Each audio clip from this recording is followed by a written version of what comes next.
और इस मुद्दे पर ज्यादा चर्चा के लिए आइए सीधा रुख करते हैं हमारी सहयोगी शिवानी शर्मा का। शिवानी, ये जो पूरा मुद्दा है वो अब बहुत बड़ा बवाल बन चुका है, लेकिन शुरुआत कहां से हुई थी और अब सरकार के ऊपर, पाकिस्तान की सरकार और आर्मी के ऊपर किस तरह का दबाव बन गया है?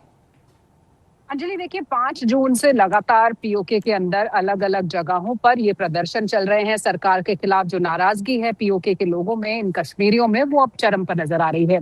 और अगर हम 5 जून से अब तक के मौत के आंकड़ों की बात करें तो 80 लोग अपनी जान गंवा चुके हैं, लेकिन सबसे ज्यादा कहर बरप रहा है पिछले 24 घंटों में, जिसमें ये बताया जा रहा है कि अलग अलग हिस्सों में पीओके के 20 लोग अपनी जान गंवा चुके हैं। जो लाशें हैं वो जमीन पर पड़ी हुई हैं। और ये मुद्दा अब इतना बड़ा हो गया है कि जो लोग हैं, वहां के जो अवाम है पीओके की, वो आजादी मांग रही है। और इसीलिए जो लोकल इलेक्शंस वहां पर हो रहे हैं अंजलि, दरअसल 27 जुलाई से 10 अगस्त के बीच में पीओके की 45 असेंबली सीट्स पर इलेक्शन होने हैं। यहाँ पर उन लोगों को निशाना बनाया जा रहा है जो इस इलेक्शन को बॉयकॉट कर रहे हैं, वोट्स नहीं डाल रहे हैं। और इसी वजह से लगातार अब ये जो सिलसिला है वो थम नहीं रहा है। लगातार प्रदर्शनकारियों के ऊपर गोलियां बरसाई जा रही हैं, AK-47 का इस्तेमाल किया जा रहा है।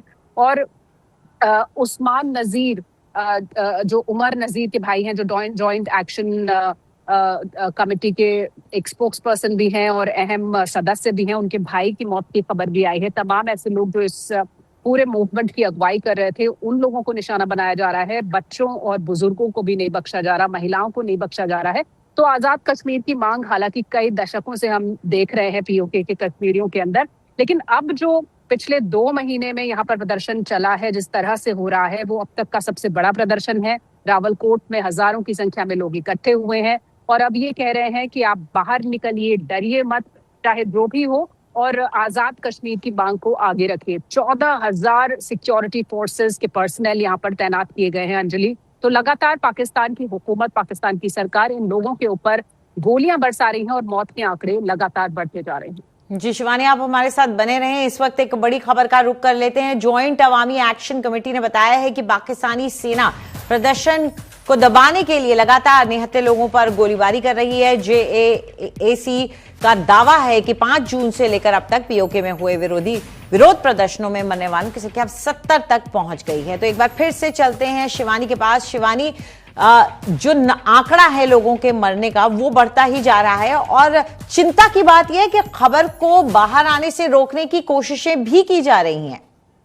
अंजलि, देखिए पीओके की अगर हम बात करें तो वहां पर इंटरनेट सर्विसेज बंद की जा चुकी हैं। पिछले कई हफ्तों से ये सर्विसेज बंद है, तो जो वहां की खबरें हैं वो बाहर तक नहीं आ रही हैं।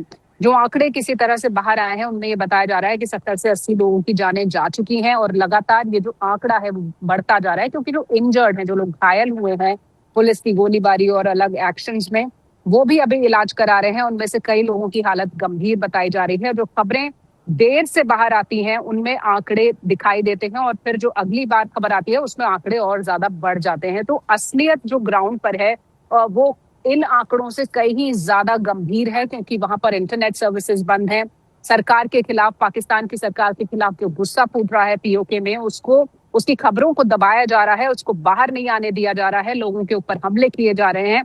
और लगातार इसी तरह का दमन यहाँ पर पीओके के अंदर ये कश्मीरी झेलते आए हैं। और अब वो कह रहे हैं कि वो किसी भी तरह से पाकिस्तान की सरकार की हुकूमत को यहाँ नहीं चलने देंगे और यही वजह है कि वो लोकल इलेक्शंस को बॉयकॉट कर रहे हैं। जी शुक्रिया शिवानी इस पूरी जानकारी के लिए। तो फिलहाल इस बुलेटिन में इतना ही। नमस्कार।